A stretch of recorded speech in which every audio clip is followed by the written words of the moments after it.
Hey, Ty, congrats on the win. Thank you. You need a second to look at the stat sheet? Or are you good? Yeah, it's my first time checking it out. Hey, uh, pretty good. what were your takeaways? I guess, what did you like about the way you guys bounced back? And what did you like specifically about the way PG bounced back from yesterday? Um, I liked it. I thought we got off to a good start early, which is tough. On the back-to-back, last game of a road trip, 6 games in 10 days, and I thought we started the game, really well. So that was good to see. They made a run. We kept our composure, and I thought in that third quarter we really, established our defense, and we kind of took off from there. What did you like most about PG's game? Just aggressive, shooting his three ball, getting to the basket, attacking, and just making plays for himself and everybody else. So I was just happy to see him bounce back the way he did. Like I said, I didn't know he was 8 for 9 from three, but I knew he was shooting it well. Thanks. Thanks, Tomer. Next, we'll go to Spencer Davies. Spencer Davies, basketballnews.com. First of all, good to see you there, Ty. It's been a little while. Doing? Good, man. How about yourself? When I heard that name, I was like, oh. Good to see you, man. You too. I wanted to ask you about Lue. He got going tonight pretty good, and he's had a little bit of struggles here this season early, but tonight he looked like himself. He got a pump fake bite there in the corner. He knocked down a couple of threes. Just how did you see him play with pace and also help your bench and offense?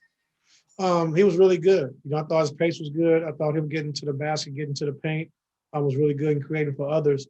And then, just getting him in earlier, I think was good for him. He's used to going in around that 6-minute mark, the last 10 years. And we decided to go with that tonight, go with him first and then bring Luke second so he can kind of get back in his old routine and rhythm. And I think that helped him out tonight. And I didn't get to see a pregame, but I wanted to ask you, how weird is it only seeing like Kevin Jetty on the other side of the bench? All these other guys. I know. We talked about it. We talked about it earlier today. Like, a lot of the guys are gone, but the staff is here. The equipment guys, the staff, the training staff. So there's a lot of guys still there from when I was there. So it's good to see those guys, and it's always exciting to see them. Take care, man. Good to see you. Thank you. You too, Spence. Thank you. Next, we'll go to Jamie Maggio. Hey there, Ty. Just overall big picture, how would you evaluate the team's performance and progression over these last 6 games? I think, we're getting better. Like I said, we still got some things we need to get better at and continue to work on. But for the most part, we're trying to do the right things. And that's all you can ask. You're not going to make shots every night. You're not going to stop teams every night. But as long as we, stay positive, keep doing what we're trying to get to. Get to what we're trying to get to and keep building good habits. And that's all you can ask for. And these guys are doing it every single game. So we just want to continue to keep building on it. We got a long ways to go, but I like the direction we're headed in. What are the things you want to work on?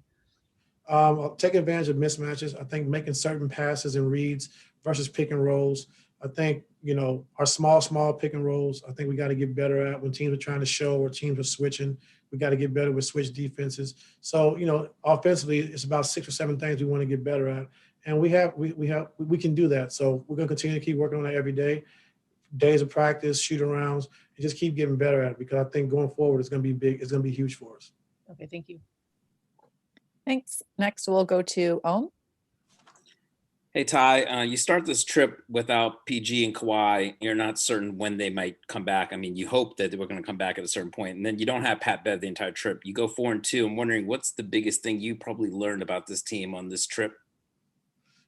Just the grit and the grind. I think just staying focused and understand the task at hand. And we want to get better every time we step on the floor. And I think we're trying to do that. Like I said, guys are trying to do the right thing defensively. We're trying to do the right things offensively by sharing the basketball and making plays for each other. And that's what you want. And like I said, we're not going to make shots every night. We're not going to win every game. But as long as we're building great habits and keep getting better every night, you can live with the results. You talk about the chemistry of this team coming together.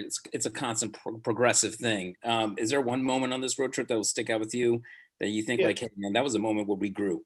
I think the Miami game. I think, those guys being down 18 in the first quarter without Kawhi, without PG, without Pat, and be able to come together, and get that win. I think it was huge for us. And those are the type of wins you need, momentum builders, throughout the course of the season. And I thought that was a huge step forward for us. Thanks, Ty. Thanks. We'll go next to Shane Young. Hey Ty, congrats on the win. I think Surge is like 70% effective on those pick and pop jumpers, especially from the right side, that right elbow he loves. Is that a spot that you encourage him to shoot more off those pick and pop jumpers? Because last year you didn't really have that component of the offense. Yeah, definitely. And I think, we just got to do it, like I said, do a good job of a better job of reading Surge. He has to do a better job of reading us. And when teams are up and they're high in their blitzes, then he has to roll. But when teams are in deep drops like Allen was tonight, as well as Drummond, then of course he can step back and shoot that little pocket jump shot. So just reading him and being able to mix it up, I think is huge. And like I said, he can really shoot the basketball, mid-range and three-pointer. So we want to just continue to keep getting on the same page with that. Thanks. We'll go next to Law. Hey, Todd, congrats on the win tonight.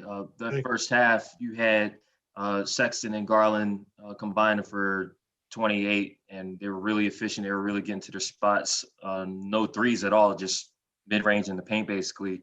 And then they got their water shut off a little bit in that third quarter, and it was a wrap from there pretty much. Like, what did you see in that first half, and how did you make the adjustments to make it more challenging on both of those guys?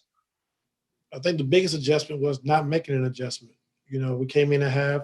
They only had 49 points. They made some tough floaters in between pull-ups, and those are the shots you want. Those are the shots the teams are giving up. Those are the shots you want teams to take. And even though they're good, mid-range shooters, they had 0 threes at halftime, and they had 49 points. So we just told them, the guys, just keep coming, keep trying to get the rear view challenges, and we're going to live with the results of those floaters and pull-ups. And you saw in that third quarter, they didn't make a lot of them, and we was able to get out and run. So just staying with the program and understanding what we're trying to do, what we're trying to build. And we got to adjust, in the fourth quarter we would. But I just thought they took the shots we wanted them to take, and they made some in the first half. In the second half, they wasn't so successful. Thank you. Next, we will go to Miriam. Hey, Ty. Congrats on the win. Paul's had so many great games this year and so many just like lights out shooting nights. Is there anything about him? Can you tell early in a game or maybe before a game that he's going to have it? Or is there any tell that he might get on fire like that? He's going to make it. So I'm not sure. So, I just think whenever he gets a clean look, I think it's going in. And that's just how well he shoots the basketball. Good deal. And then you guys, obviously the good start helped today, but to lose it and then kind of pull it back on the 6th game of a road trip like that, what did I say about this group? It was huge. Like I said, just kept our composure.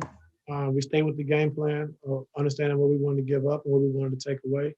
And I think they got back in the game, like I said, because we had some turnovers that led to them getting out in early transition. So when we took care of the basketball, we was able to get good shots, either score, get good shots, and get floor balance, getting back on defense.